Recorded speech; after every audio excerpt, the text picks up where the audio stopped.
Hello student, स्वागत है आप सभी को प्रीवियस ईयर प्रश्न पत्र के सॉल्यूशन क्लास में। यह क्लास जीडी कांस्टेबल के लिए 22 फरवरी 2024 का 2:30 से 3:30 का पूछा हुआ प्रश्न है।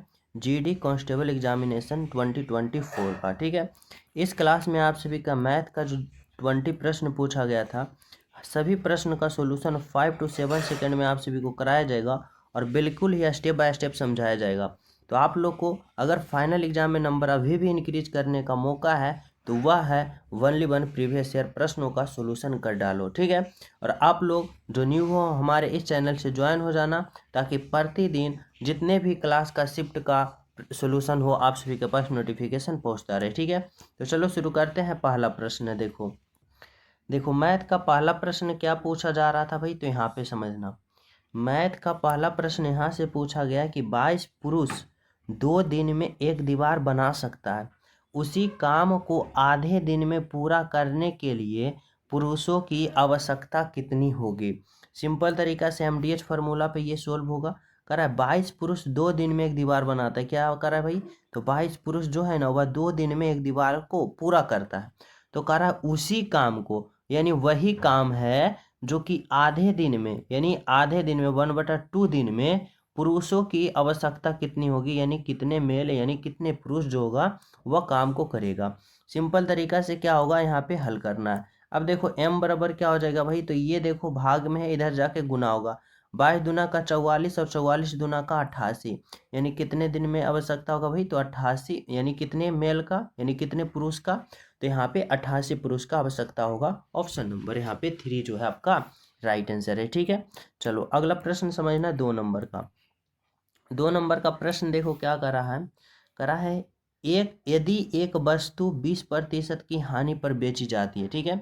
एक वस्तु जो है 20% की हानि पर बेची जा रही है, तो वस्तु का क्रय मूल्य और वस्तु का विक्रय मूल्य का अनुपात क्या होगा। सिंपल तरीका से समझना। कह रहा है 20% की हानि पर बेची जा रही है, यानी कोई वस्तु का क्रय मूल्य हो गया और कोई वस्तु का विक्रय मूल्य हो गया, ठीक है। और क्रय मूल्य विक्रय मूल्य किस तरह से हम करेंगे, तो कह रहा है ना कि 20% की हानि हो रहा है, यानी खरीदा होगा 100 में, लेकिन कह रहा है 20% का हानि हो रहा है, यानी बेचा होगा कितने में भाई, तो 80 में। तभी तो देखो खरीदा 100 में, बेचा 80 में, कितना का हानि हो रहा है, तो 20% का हानि हो रहा है। वही कहा है कि 20% का हानि हो रहा है। अब कह रहा है वस्तु का क्रय मूल्य और विक्रय मूल्य का अनुपात क्या होगा, तो देखो ये क्रय मूल्य ये विक्रय मूल्य काट दो इसको, 0 यहाँ से 5 हो गया और यहाँ से 4 हो गया, 5:4 जो है आपका राइट आंसर है। ऑप्शन नंबर 2 जो है बिल्कुल करेक्ट है, ठीक है। समझ पा रहे हो।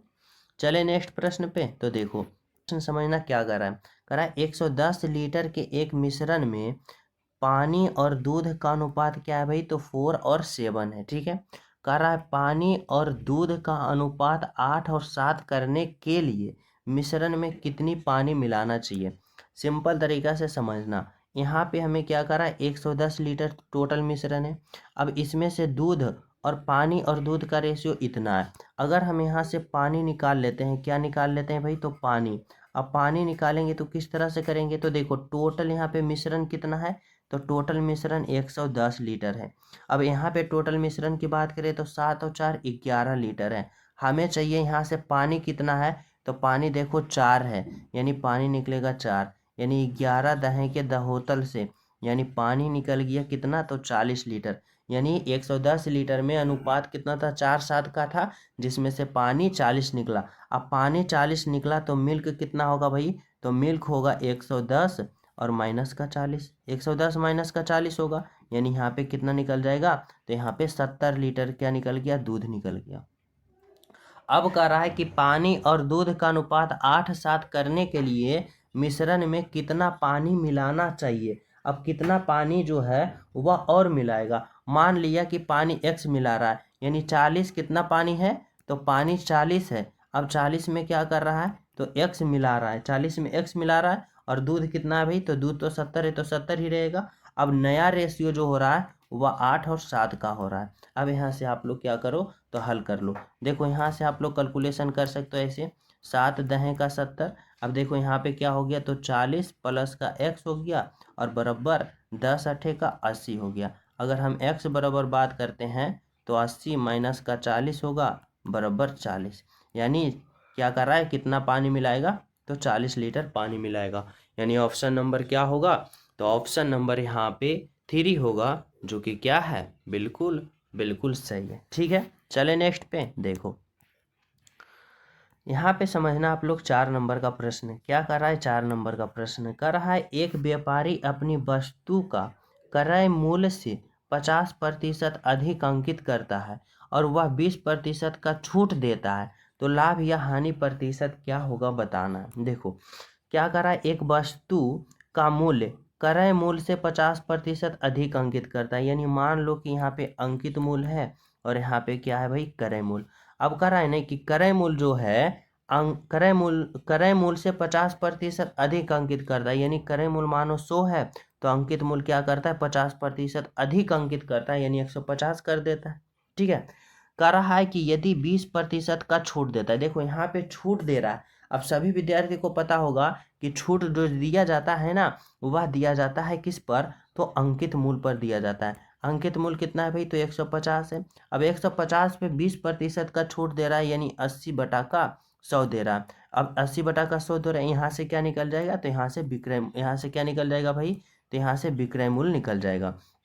अब यहाँ से क्या करो, तो इसको हल करो। देखो 1 0 से 1 0, 1 0 से 1 0, 15 8, यहाँ से क्या होगा, 8 5 का 40, बाकी 4 और 8 4 12, 15 8 20 80, 120 जो निकल गया, क्या निकल गया, तो यहाँ से विक्रय मूल्य। अब करा है कि तो लाभ या हानि हुआ। देखो खरीदा था 100 रुपया में, बेचा 120 रुपया में, तो क्या हुआ भाई, तो लाभ हुआ।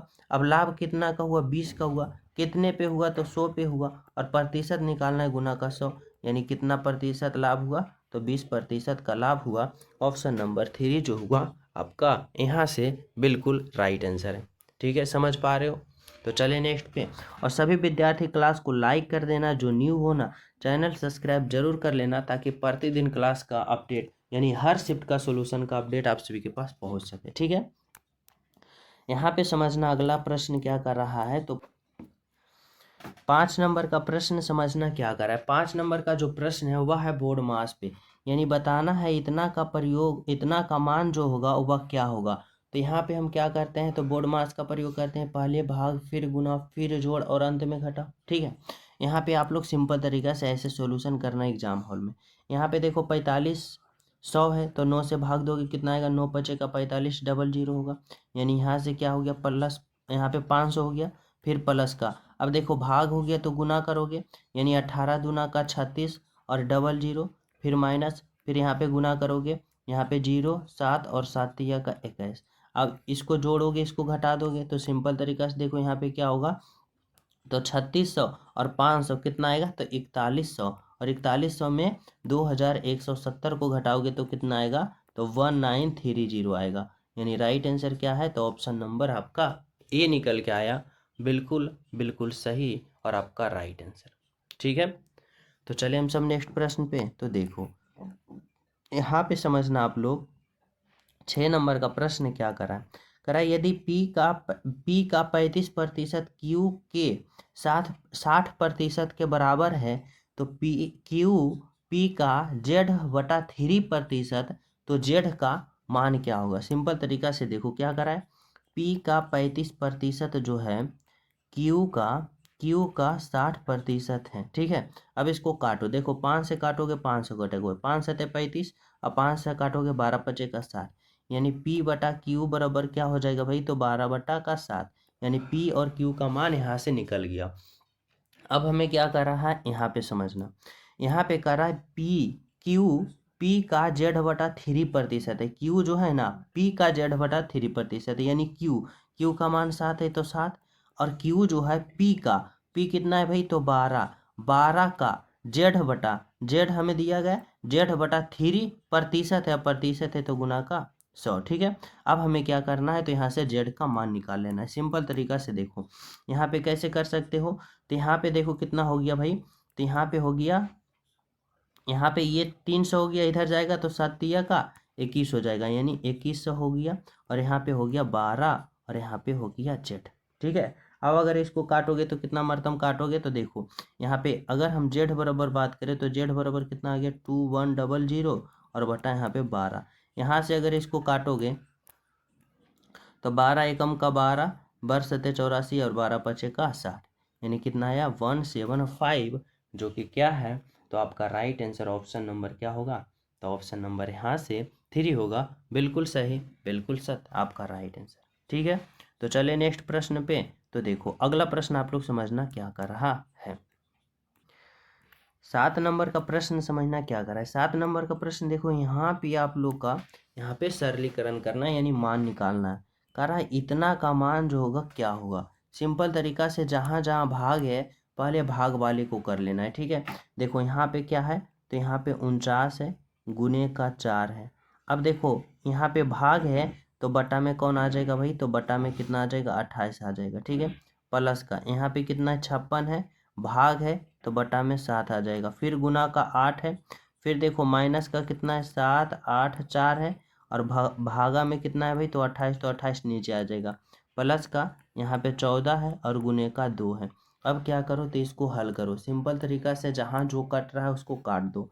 देखो यहाँ पे क्या होगा, तो 4 पचे 20, 4 छक 24, 4 सते का 28, और 7 से कटेगा ये 7 सते का 49। ठीक है, अब देखो यहाँ से कट रहा है 7 सते का 49, 7 अठी का, यहाँ पे ये कट रहा है कितना, 7 अठी का 56, और ये देखो 28 से 28 मतलब ये कट रहा है, और देखो कोई कट रहा है नहीं ना, तो यहाँ पे देखो 7 आया।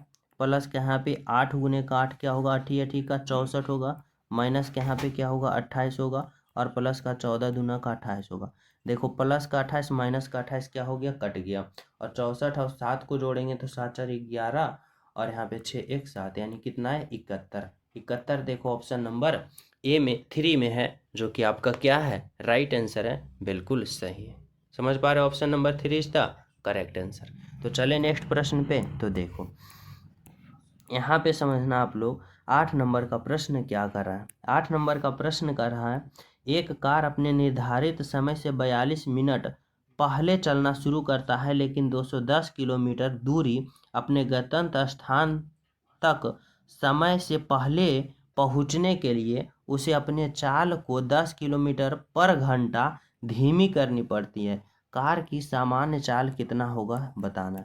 देखो यहाँ पे एग्जामिनर कहना चाहता है प्रश्न के अनुसार कि एक कार है जो कि 42 मिनट पहले निकल गई है, चलना शुरू कर दी है, और 210 किलोमीटर की दूरी स्थान पहुंचने के लिए अपनी सामान्य चाल को 10 किलोमीटर प्रति घंटा की चाल से क्या कर दिया, कम कर दिया। तो कार की पहले जो सामान्य चाल था ना, वह कितना होगा ये बताना है। ठीक है, सिंपल तरीका से इसको हल करते हैं। कैसे करेंगे, तो देखो यहाँ पे अगर हम हल करते हैं तो यहाँ पे देखो द्विघात समीकरण आ जाता है। जैसे कि समझना यहाँ पे थोड़ा सा क्या करेगा, थोड़ा सा यह प्रश्न लंबा जा सकता है। जैसे सिंपल तरीका से देखो करा, अगर मान लो कि पहले जो समान चाल था, तो समान चाल मान लो यहाँ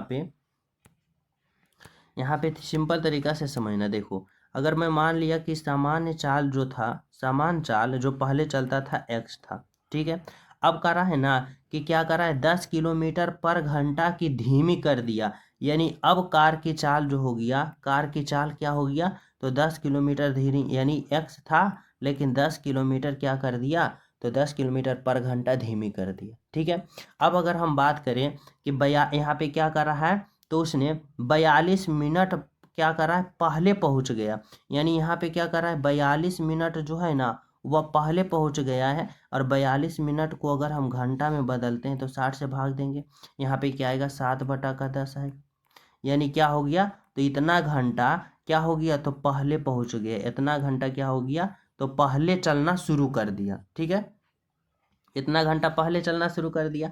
अब कर रहा है कि क्या कर रहा है भाई, तो 210 किलोमीटर दूरी अपने गंतव्य समय पर पहुंचने के लिए, गंतव्य समय पहुंचने के लिए 10 किलोमीटर पर घंटा क्या कर दिया, तो अपनी चाल को धीमा कर दिया।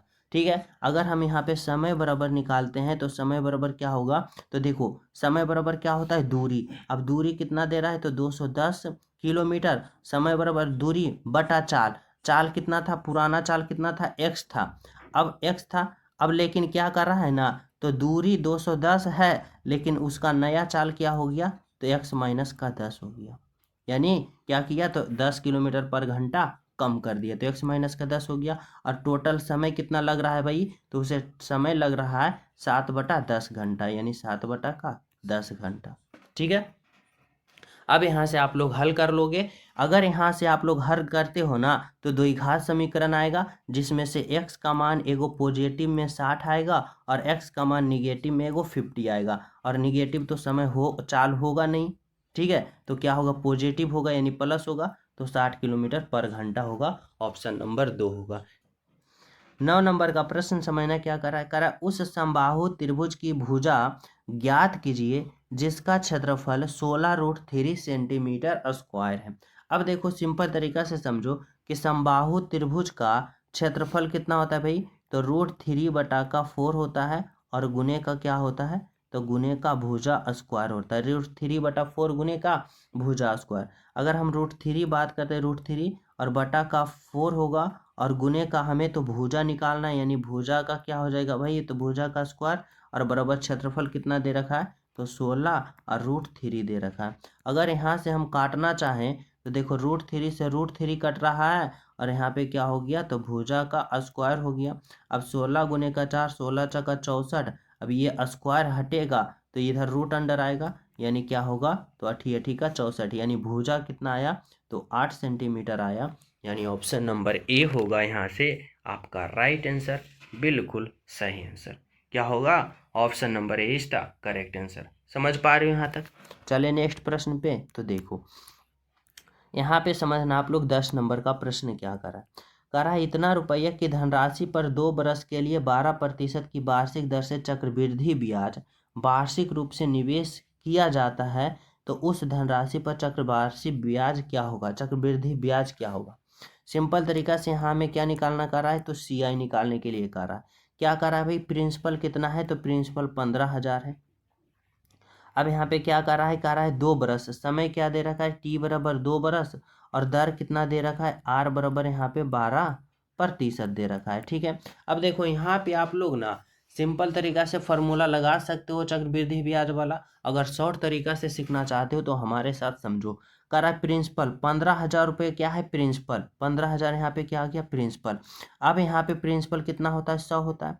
अब हमसे करा है चक्रवृद्धि ब्याज निकालें, तो यहाँ पे गुना हमें चक्रवृद्धि ब्याज करना होगा ना। अब चक्रवृद्धि ब्याज निकाला कैसे जाता है, तो सिंपल तरीका से समय और दर से चक्रवृद्धि ब्याज निकलेगा। कैसे निकलेगा, तो देखो अगर यहाँ पे देखो दर कितना दे रखा है 12, समय कितना दे रखा है 2 बार, 2 साल, यानी हमें सक्सेसिव लगाना है 12 का कितने बार, 2 बार। समय 2 है तो 2 बार, 3 है तो 3 बार लगाना पड़ेगा।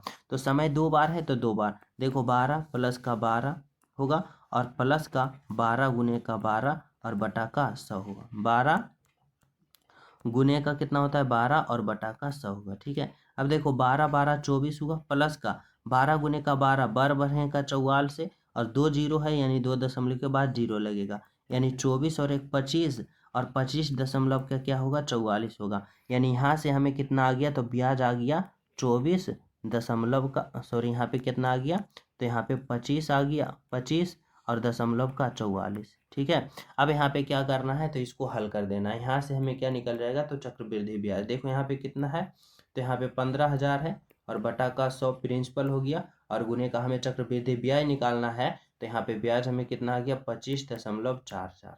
ठीक है, यहाँ पे देखो दशमलव से 2 जीरो नीचे आ जाएगा, ये कटेगा दशमलव। तो अब क्या करो, तो इसको हल कर दो। देखो 2 जीरो से 2 जीरो, और 1 जीरो से 1 जीरो, 5 से काटोगे तो 5 तिया का 15, 5 से काटोगे 5 दूना का 10, 2 से इसको काटोगे 2 एकम का 2, 2 दूना का 4।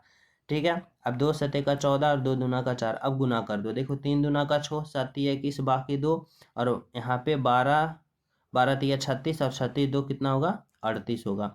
यानी चक्रवृद्धि ब्याज यानी क्या निकल गया, ब्याज हमें 3,816 रुपया। बोले तो ऑप्शन नंबर यहाँ पे 3 होगा आपका राइट आंसर। समझ पा रहे हो, तो कितना सिंपल तरीका से यहाँ निकालियो, कुछ नहीं करना है, सिंपल तरीका से आप लोग को प्रिंसिपल दिया है, प्रिंसिपल रखना है, और यहाँ पे बटा में 100 दे देना है, प्रिंसिपल 100 होता है, और चक्रवृद्धि ब्याज 12 का 2 बार सक्सेसिव निकालना है और गुना कर देना है। अगर फार्मूला रखते हो तो यहाँ पे P × 1 + R पर R/100 पर पावर n-1 ये ऐसे करोगे, तो उससे सिंपल ऐसे हो जाता है। ठीक है, चलो अगला प्रश्न समझना क्या कर रहा है। यहाँ पे 13 नंबर का प्रश्न, 11 नंबर का प्रश्न देखो।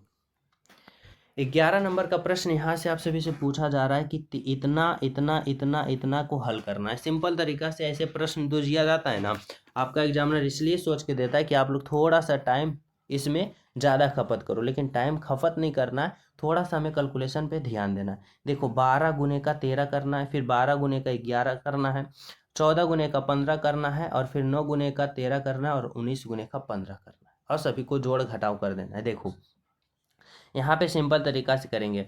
13 दूना का 26, 26 के 6 बाकी 2, और 13 कम का 13, 13 2 कितना होता है भाई, तो यहाँ पे 15 होगा। प्लस का 12 एकम का 12, यानी 12 एकम का 12 का 2 बाकी 1, और 12 एकम का 12 1 13, ठीक है। फिर माइनस का 14 पचे का 70 का 0 बाकी 7, और 14 एकम का 14, 14 और 7 कितना होगा, तो 21 होगा। फिर माइनस का यहाँ पे 9 तिया 27 का 7 बाकी का 2, और 9 एकम का 9, और 9 और 2 11। फिर यहाँ पे प्लस, अब देखो यहाँ पे 19 पचे का 95 का 5 बाकी 9, और 19 से कम का 19, और 19 और 9 कितना होगा, तो यहाँ पे 28 होगा, ठीक है। अब यहाँ पे क्या करना है, तो जो जोड़ है उसको जोड़ देना है, बाकी को घटा देना है। देखो यहाँ पे जोड़ कौन कौन है, तो सिंपल तरीका से यहाँ पे थोड़ा सा ध्यान देना, ये जोड़ है और ये जोड़ है, यानी इसको इन तीनों को जोड़ देना है। अब इन तीनों को जोड़ो, देखो यहाँ पे 5 है, यहाँ पे 2 है, यहाँ पे 6 है, 5 और 2 7, और 7 और 6 13 के 3 बाकी 1। फिर यहाँ पे क्या है, तो यहाँ पे 5 है, यहाँ पे 3 है, 5 3 8, और 8 16, 16 1 17 का 7 बाकी 1। फिर यहाँ पे 1 है, यहाँ पे 1 2, और 2 4, 1 बकाया 5, ठीक है। अब देखो यहाँ पे ये दोनों को घटा वाले को, तो घटा वाले को जोड़ देना है एक साथ, तो यहाँ पे 7 होगा, यहाँ पे 2 होगा, और यहाँ पे 3 होगा। अब यहाँ पे हमें क्या करना है, घटा देना। देखो 13 में से 7 जाएगा कितना हुआ, तो यहाँ पे 6 होगा, ये हो गया 6, 6 में से 2 जाएगा 4, और ये हो गया 5, 5 में से 3 जाएगा 2, 2 4 6, यानी 246 जो है ऑप्शन नंबर 1 में है आपका राइट आंसर। यहाँ से बिल्कुल सही है, क्या होगा भाई, तो ऑप्शन नंबर 1 होगा। समझ पा रहे हो यहाँ तक सभी विद्यार्थी? तो चले हम सब नेक्स्ट प्रश्न पे। तो देखो 12 नंबर का प्रश्न समझना क्या कर रहा है। कह रहा है 12 संख्याओं का औसत 60 है। यदि प्रथम 5 संख्याओं में से 12 घटा दिया जाए और अगली 7 संख्याओं में से 10 जोड़ दिया जाए तो नया औसत कितना होगा। सिंपल तरीका से समझना क्या कर रहा है भाई, तो 12 संख्याओं का औसत कितना है, 60 है, यानी 12 गुने का 60 बराबर कितना हो जाएगा, तो 12 छक्का 72, यानी 720 है, ठीक है। अब क्या कर रहा है, कह रहा है यदि प्रथम 5 संख्याओं में 12 घटा दिया जाए, ठीक है, यानी यहाँ पे टोटल संख्या कितना है, तो टोटल संख्या में 720 आया, टोटल संख्या 720 आया ना।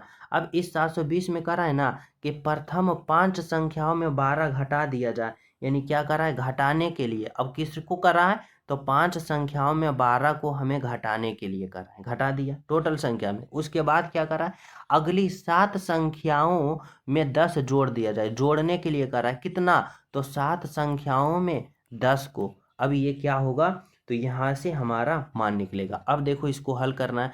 अब हमें क्या करना है, सॉरी यहाँ पे हमें क्या करना होता है, तो करा औसत। अब औसत बोले तो यहाँ पे भाग देना है, कितना संख्या से, तो 12 संख्या, यानी 12 से भाग दोगे तभी तो एवरेज निकलेगा। अब क्या करो, तो इसको हल कर दो। देखो यहाँ पे कितना आया, 720 आया, माइनस का 12 पचे का 60 होगा, और प्लस का यहाँ पे 7 दहाई का कितना होगा, 70 होगा, ठीक है, और बटा का यहाँ पे 12 होगा। अब यहाँ पे हल करोगे कितना आएगा, तो 720, और यहाँ पे क्या हो जाएगा, तो 10, यानी 720, और यहाँ पे 10 होगा, यानी 700 कितना हो गया, तो यहाँ पे 30, और बटा का 12 होगा, ठीक है। अगर इसको आप लोग क्या करते हो, भाग देते हो, तो कितना आता है, तो 60.83 आएगा आपका राइट आंसर। बोले तो ऑप्शन नंबर 2 होगा, बिल्कुल बिल्कुल करेक्ट, ठीक है। समझ पा रहे हो? चले नेक्स्ट पे। देखो यहाँ पे समझना 13 नंबर का प्रश्न क्या करा। 13 नंबर का प्रश्न करा इतना भागा इतना बटा इतना का मान क्या होगा। सिंपल तरीका से समझना, यहाँ पे क्या करा है, 0.5 भागा का, ठीक है। अब देखो इन दोनों को पहले गुना करना है, तो 0.5 गुने का 0.5 क्या होगा, 0.25 होगा, 25 होगा ना, बटा का। फिर देखो अगर हम बात करते हैं यहाँ पे 0.5 और बटा 0.5, यानी भाग है, तो ये दोनों का दोनों कट जाएगा, तो कितना होगा, 1 होगा, और गुना का यहाँ पे क्या होगा, 0.5 हुआ ना। अब देखो यहाँ पे थोड़ा सा समझना हमारी बातों को। अगर हम दशमलव के बाद एक जीरो देते हैं, चाहे 1000 जीरो देते हैं, लाख जीरो देते हैं, उसका वैल्यू कुछ होता है नहीं ना होता है। यानी क्या होगा, तो दशमलव के बाद जीरो दिए तो कोई इसका मतलब नहीं है। यानी यहाँ से हम काट सकते हैं 25 दूना का 50, यानी 2 काटेंगे तो क्या इतना आ गया 2। यानी यहाँ पे कितना हो गया 2 और बटा का 0.5। अब पॉइंट हटाएंगे तो ऊपर जीरो जाएगा, यानी 5 से काटेंगे 5 चौका 20। यानी राइट आंसर क्या होगा, ऑप्शन नंबर 1 होगा, जो कि बिल्कुल सही है। अगर ऐसे समझ में ना आए तो सिंपल तरीका से यहाँ पे 5 और दशमलव बटा 10 करो, फिर यहाँ पे भाग करो, यहाँ पे 25 करो, बटा का 100 करो, और उसके बाद 0.5 करो। ऐसे भी करोगे तो 4 ही राइट आंसर आएगा। लेकिन थोड़ा सा एग्जाम में स्मार्ट तरीका सोचना है, यानी यहाँ पे कि दशमलव के बाद जीरो देंगे तो उसका मान वही रहेगा, यानी काट देना है। आपका राइट आंसर ऑप्शन नंबर 1 आएगा। ठीक है, चलो अगला प्रश्न समझना क्या कर रहा है भाई। तो यहाँ पे 14 नंबर का प्रश्न, 14 नंबर का प्रश्न कर रहा है, यदि p का p प्रतिशत 225 है तो p स्क्वायर का मान कितना होगा। सिंपल तरीका से समझना, p का p प्रतिशत 225 है, ठीक है। देखो क्या कर रहा है, p का p प्रतिशत कितना है, तो p का p प्रतिशत यानी p बटा 100 कितना है भाई, तो 225 है। वही तो कह रहा है p का p प्रतिशत यानी प्रतिशत बटा 100 बराबर 225। अब पी स्क्वायर का मान कितना होगा, तो यहाँ से हल करो। तो देखो यहाँ पे पी स्क्वायर हो गया और बराबर 225, और ये डबल जीरो कहाँ जाएगा इतना। अब पी स्क्वायर का मान कितना आया, तो ये आया। ऑप्शन नंबर क्या होगा, तो ऑप्शन नंबर 3 होगा आपका राइट आंसर। ठीक है, समझ रहे हो। तो चले नेक्स्ट पे देखो, और सभी विद्यार्थी क्लास को लाइक शेयर और जो न्यू हो चैनल सब्सक्राइब जरूर कर लेना। ठीक है, 15 नंबर का प्रश्न समझना क्या कर रहा है। 15 नंबर का प्रश्न कर रहा है कि 28% की छूट देने के बाद एक वस्तु इतना रुपया में बेची जाती है, तो वस्तु का अंकित मूल्य कितना होगा। सिंपल तरीका से समझो, कर रहा है ना कि 28% को छूट देने के बाद, यानी इस तरह से समझना कि कर रहा है ना 28% छूट देने के बाद वस्तु को 1008 रुपये में बेची जाती है, यानी विक्रय मूल्य कितना है भाई, तो यहाँ पे 1008 रुपये। ये क्या है, तो बेची जाती है यानी विक्रय मूल्य, और छूट कितना दे रहा है भाई, तो 28% यानी 100 का सामान था, 28% का क्या दे दिया, छूट दे दिया, यानी 72 में बेच दिया। अब हमें यहाँ से क्या निकल जाएगा, तो वस्तु का अंकित मूल्य। अब इसको क्या कर सको, तो सिंपल तरीका से इसको सोल्व कर दो। देखो कैसे करोगे, तो ये देखो कट रहा है, कितना से कट रहा है भाई, तो 14 से बिल्कुल कट रहा है। 14 दूना का 28 के 8 बाकी 2, और 14 सत्ते 98 और 200 इतना आ गया, और बराबर के यहाँ पे 14 और डबल का 0 यानी 1400। 1400 बोले तो ऑप्शन नंबर 2 होगा आपका राइट आंसर। समझ रहे हो, ऑप्शन नंबर 2 इसका करेक्ट आंसर। चले नेक्स्ट पे देखो, अगला प्रश्न है 16 नंबर का। क्या कर रहा है, 16 नंबर का प्रश्न कर रहा है कि एक निश्चित धनराशि, क्या कर रहा है भाई, एक निश्चित धनराशि साधारण ब्याज की किसी दर पर 14 बरस में स्वयं का इतना गुना हो जाता है। ठीक है, तो समान साधारण ब्याज दर पर वह 28 बरस में स्वयं का कितना गुना हो जाएगा। इसका सिंपल तरीका से फॉर्मूला होता है, ट्रिक होता है, क्या होता है, T1 होता है बटा का T2 होता है, बराबर का x1 माइनस का 1 होता है बटा x2 माइनस का 1 होता है। अब जैसे जैसे करा है वैसे वैसे करो। देखो क्या करा है, 14 बरस यानी 14 बरस है T1 का मान, करा है 28 बरस यानी T2 का मान है 28 बरस, करा है 14 बरस में 3.1 गुना हो रहा है, यानी x1 का मान क्या है 3.5 माइनस का 1 हो रहा है, और हमें क्या करना है, तो x2 माइनस 1 का मान निकालना है। सिंपल तरीका से इसको हल कर लो। देखो 14 दूना का 28 होगा, अब यहाँ पे क्या होगा, तो x2 माइनस का 1 और बराबर का, देखो 3.5 में 1 को घटा देंगे तो 2.5, और यहाँ पे गुना का 2 हो जाएगा, यानी यहाँ पे क्या होगा, तो यहाँ पे 2.5 गुने का 2 करोगे कितना आएगा 5। अब x2 का अगर हम मान करें तो देखो 5 होगा, और यह माइनस में 1 है तो उधर जाएगा प्लस में 1, यानी 5 प्लस का 1 6 होगा। बोले तो ऑप्शन नंबर 3 होगा आपका राइट आंसर। ठीक है, ऑप्शन नंबर 3 था करेक्ट आंसर। चले नेक्स्ट पे देखो, यहाँ पे समझना आप लोग 17 नंबर का प्रश्न क्या पूछा गया था आप सभी से। करा है 4t बराबर 5u, तो t प्लस u बटा t का मान कितना होगा। सिंपल तरीका से समझना, क्या करा है 4t बराबर 5u। अब देखो t बटा का u हम बात करें तो यहाँ पे 5 होगा और बटा का 4 होगा। ठीक है, अब करा है इतना का मान क्या होगा, क्या कर रहा है, तो टी प्लस का यू और बटा का टी, ठीक है, बटा का टी। अब देखो क्या कर रहा है यहाँ पे, बटा का टी। अब जैसे जैसे करा वैसे वैसे करना है। देखो टी प्लस का यू यानी 5 4 9 होगा, और बटा का टी यानी 5, यानी 9/5, 9/5 जो ऑप्शन नंबर 2 में आपका राइट आंसर, ठीक है। तो चले नेक्स्ट पे देखो, नंबर का प्रश्न समझना क्या करा है, एक बैग को इतना रुपया में बेचने पर एक व्यक्ति को 10% का हानि हुई है, ठीक है। करा 20% लाभ कमाने के लिए उसे बैग को किस मूल्य पर बेचना चाहिए था। सिंपल तरीका से इसको हल करना है। क्या करा एक बैग को 5,688 रुपया में बेच रहा है, 10% का हानि हो गया, यानी 100 का सामान कितना में बेच दिया भाई, 90 में। अब करा है 20% का लाभ कमाने के लिए, यानी 120 रुपया लाभ कमाने के लिए उसे कितना में बेचना चाहिए।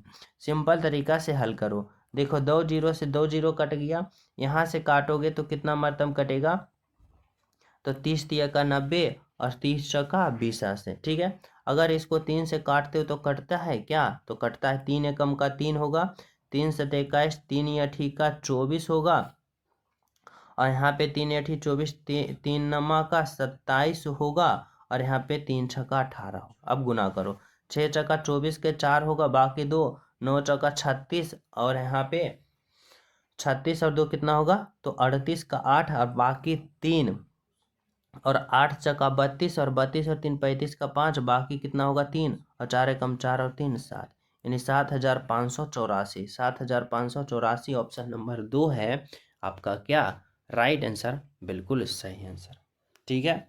तो चले नेक्स्ट पे देखो, 19 नंबर का प्रश्न समझना क्या कर रहा है कि एक कक्षा में 19 विद्यार्थी की औसत आयु 22 वर्ष है। एक कक्षा में 19 विद्यार्थी की औसत आयु कितना है, 22 वर्ष है। अब कर रहा है यदि 42 वर्ष की आयु का एक नया विद्यार्थी कक्षा में शामिल होता है, तो इन 20 विद्यार्थियों की औसत आयु कितनी होगी। सिंपल तरीका से समझना। क्या कर रहा है कि 19 विद्यार्थी की औसत आयु 22 वर्ष है, यानी 19 विद्यार्थी की औसत आयु कितना है, 22 वर्ष है, यानी 19 दूना का 38 का 8, बाकी 30 3, और 19 दूना 38, 38 3 कितना होगा भाई, तो 41, यानी 41 होगा, ठीक है। अब कह रहा है यदि 42 वर्ष की आयु का एक नया विद्यार्थी कक्षा में शामिल हो जाता है, यानी पहले कितना था टोटल का, तो टोटल का था 418 वर्ष, ठीक है। लेकिन कह रहा है 42 वर्ष का और एक विद्यार्थी आ जाता है, यानी 42 वर्ष का आयु इसमें जुड़ जाएगा।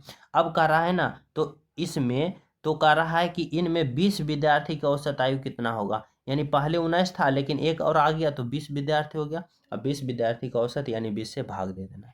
अब सिंपल तरीका से इसको हल कर दो। कैसे करोगे, तो देखो इन दोनों को जोड़ो, 8 2 10, 4 1 5 1 6, और यहाँ पे 4, और बटा का 20 होगा, 1 0 से 1 0 होगा, 2 और 3 होगा, यानी 23 वर्ष होगा। ऑप्शन नंबर 2 होगा आपका राइट आंसर, ठीक है। तो चले नेक्स्ट पे देखो, यहाँ पे समझना 20 नंबर का प्रश्न क्या कर रहा है दिनेश अकेले एक काम को 96 घंटा में करता है। सिंपल तरीका से जैसे जैसे करा वैसे वैसे लिखना है। दिनेश को डी से संबोधित करते हैं, जो कि क्या कर रहा है, 96 घंटा में पूरा करता है। दिनेश और राहुल, डी प्लस का आर, दिनेश और राहुल क्या कर रहा है भाई, मिलकर उसी काम को 48 घंटा में करता है, ठीक है। राहुल और तरुण, राहुल को आर से और तरुण को टी से, राहुल और तरुण उसी काम को 16 घंटा में करता है, ठीक है। अब हमें बताना है कि तरुण अकेले उस काम को कितने घंटा में करेगा। सिंपल तरीका से यहाँ पे क्या करना है, तो एलसीएम ले लेना है। कैसे करेंगे, कितना आएगा, तो यहाँ पे 96 48 16 का 96 आएगा, 96 एकम का 96 होगा, 48 दूना का 96 होगा, और 16 85 16 85 16 छक्का 96 होगा, ठीक है। अब कह रहा है तरुण अकेले काम को कितना घंटा में करेगा। अगर हम तरुण का निकालते हैं तो देखो यहाँ पे दिनेश जो है एक दिन में एक काम करता है। दिनेश प्लस यहाँ पे कौन है, राहुल, जो एक दिन में 2 काम करता है, और राहुल प्लस का तरुण जो है एक दिन में 6 काम करता है। तो हमें यहाँ से क्या निकालना है, तो तरुण का। तो देखो सिंपल तरीका से कैसे निकलेगा, यहाँ से अगर बात करें दिनेश जो है एक दिन में एक काम करता है, और यहाँ पे देखो दिनेश और राहुल मिल के 2 काम करता है। तो अगर दिनेश एक दिन में एक काम कर रहा है तो राहुल भी एक दिन में क्या करेगा, एक काम करेगा, तभी तो एक और दो, एक एक दो होगा, यानी मिल के दो काम होगा। ठीक है, अब देखो यहाँ से राहुल एक दिन में एक काम करता है, तो राहुल एक दिन में एक काम करेगा। तो तरुण कितना दिन में करना चाहिए भाई, तो तरुण 5 दिन में 5 काम करना चाहिए, तभी तो 5 और 1 6 होगा।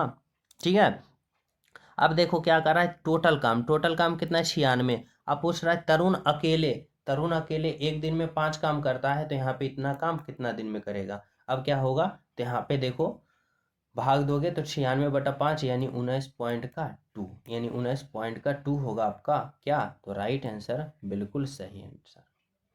ठीक है, यानी 19.2 घंटा में काम करेगा। तो ये रहा आप सभी को टॉप 20 प्रश्न का सॉल्यूशन।